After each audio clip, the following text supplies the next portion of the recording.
नमस्कार। Welcome to life I study. कैसे हैं आप? शानदार हैं। तो मैं आपको पढ़ाने वाला हूँ एनसीईआरटी बेस्ड हाई स्कूल का मैथ। उसमें कुछ चीज़ें आपको मैं पहले रिवाइज करा दूँ, जो चीज़ आप 9 में पढ़ के आए हैं। जैसे कक्षा 10 का पहला पार्ट है तुम्हारा वास्तविक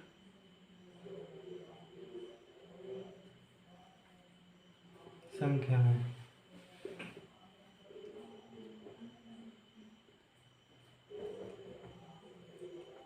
वास्तविक संख्याएं, तो वास्तविक संख्याओं के अंतर्गत हम और संख्याएं पढ़ते हैं। जैसे उसमें होती हैं प्राकृत संख्याएं,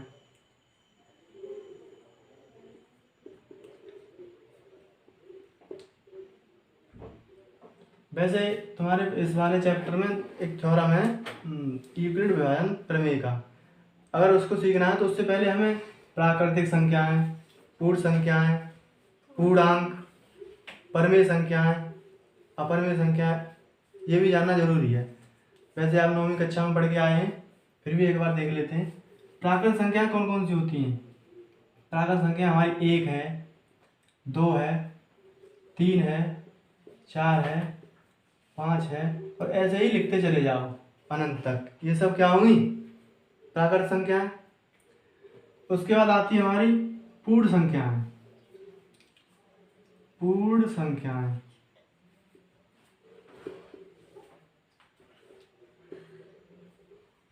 पूर्ण संख्याएं, पूर्ण संख्या में क्या होता है? जैसे प्राकृत संख्या में 1 2 3 4 5 6 ऐसे अनंत तक।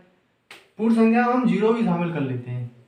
0 1 2 3 4 5, और ये भी ऐसे ही कहाँ तक? अनंत तक। प्राकृत संख्याएं, पूर्ण संख्याएं। इसके बाद आते हैं हमारे पूर्णांक। पूर्णांक हमारे 2 तरह के होते हैं, एक धन पूर्णांक और एक ऋण पूर्णांक। पूर्णांक धन पूर्णांक और धन पूर्णांक और ऋण पूर्णांक।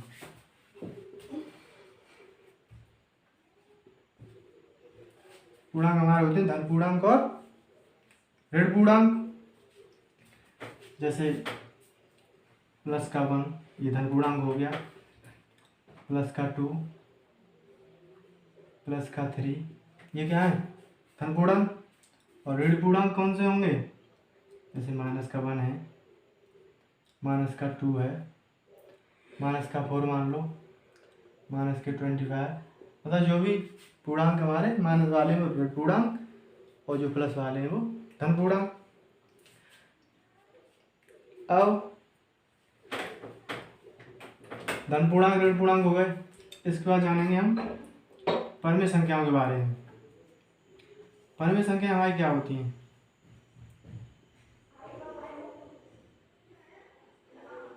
परमेय संख्या वे संख्याएं जो अंश बटे हर के रूप में लिखी जाती हैं। क्या कहलाती हैं? परमेय संख्याएं। या फिर पी बट्टे क्यू के रूप में लिखी जाए, क्या कहलाएंगी? परमेय संख्याएं। परमेय संख्याओं में प्राकृतिक संख्याएं, पूर्ण संख्याएं और पूर्णांक ये सभी आ जाते हैं। परमेय संख्याओं में हमारे जो हमने प्राकृतिक संख्याएं पढ़ी, पूर्ण संख्याएं पढ़ी, पूर्णांक ये सभी आ जाते हैं इसमें। पहले इसकी परिभाषा लिख देते हैं। वे संख्याएं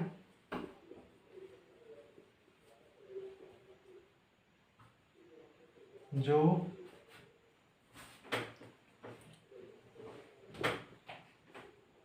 अंश बटे हर के रूप में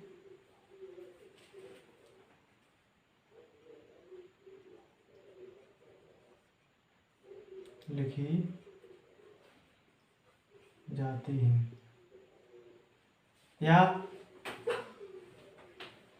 पी बट्टे क्यू के रूप में लिखी जाती हैं।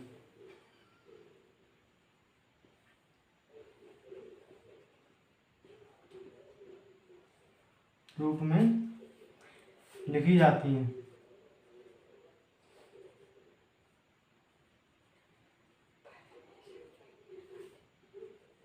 लेकिन एक चीज है यहाँ पे, पी बट्टे क्यू के रूप में तो लिखी जाती है, अगर क्यू का मान 0 हो गया तो फिर वो अपर में हो जाएगी, इनफाइनाइट हो जाएगा। फिर क्यू का मान 0 नहीं होना चाहिए। नीचे जो हमारा हर है वो 0 नहीं होना चाहिए।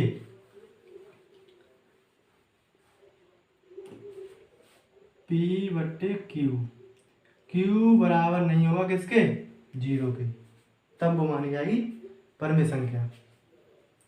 परमेय संख्या का कुछ उदाहरण लिख लें। उदाहरण जैसे हमने 25 लिख दिया, ये परमेय संख्या है, हम कहेंगे इसके नीचे 1 मान लें, तो ये अंश बट्टे हर के रूप में लिख गई, तो ये परमेय संख्या है। या फिर माइनस के 25 कर दो, तब भी होगी परमेय संख्या, इसके नीचे भी हम 1 मान सकते हैं। हम 1/2 लिख लें, ये भी परमेय संख्या है, ये भी अंश बट्टे हर के रूप में है। ठीक है, अब देख लेते हैं अपरमेय संख्या के बारे में थोड़ा सा। परमेय संख्या में भी 2 तरह की संख्याएं होती हैं उसमें। जैसे कुछ ऐसी होती हैं कि उनमें हम भाग देते रहें, तो जो भागफल होता है वो जैसे 0.3333 ऐसे ही आगे तक बढ़ता जाता है। और कुछ ऐसी होती हैं जैसे इसमें दशमलव जो है, दशमलव के बाद जो अंक आ रहे हैं वो शांत नहीं हो रहे हैं, बढ़ रहे हैं।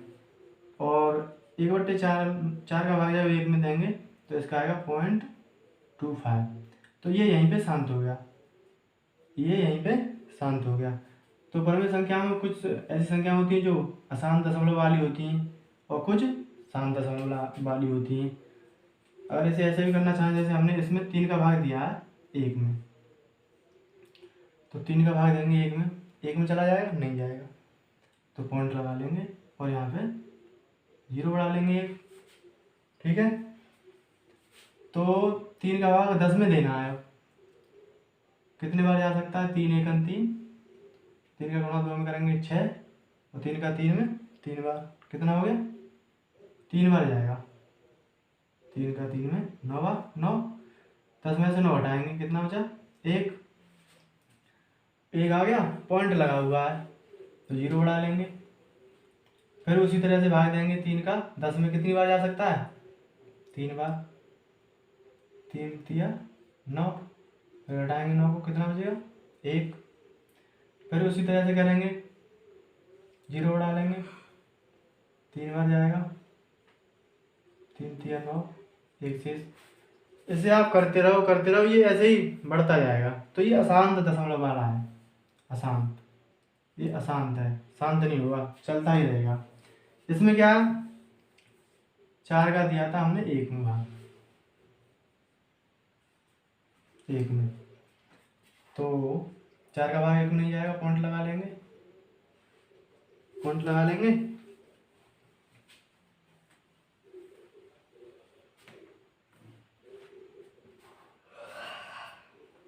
पॉइंट लगा लेंगे, यहाँ 0 बढ़ जाएगा। अब 4 का भाग 10 में देना, कितनी बार जाएगा, 2 बार, 4 दूनी 8, 10 में से 8 घटा लो, कितने बचे, 2। 4 का भाग 2 में चला जाएगा, नहीं जाएगा, पॉइंट लगा हुआ है, इस वजह से यहाँ पे 0 बढ़ा लेंगे। अब हो गए 20, 4 का भाग 20 में जाएगा 5 बार, 4 पंजे 20, 20 में से 20 घटाया, शेष पर कितना आ गया, 0। जब शेष पर 0 आ गया तो अब तो इसमें जाएगा ही नहीं, तो ये यहीं पे शांत हो गया 0.25, इससे आगे नहीं जाएगा। तो शांत वाला था, ये शांत वाला है। ऐसे ही परमेय संख्या के बाद देखते हैं अपरमेय संख्याएं, और ये भी देखेंगे परमेय संख्याएं और अपरमेय संख्या में डिफरेंस क्या होता है।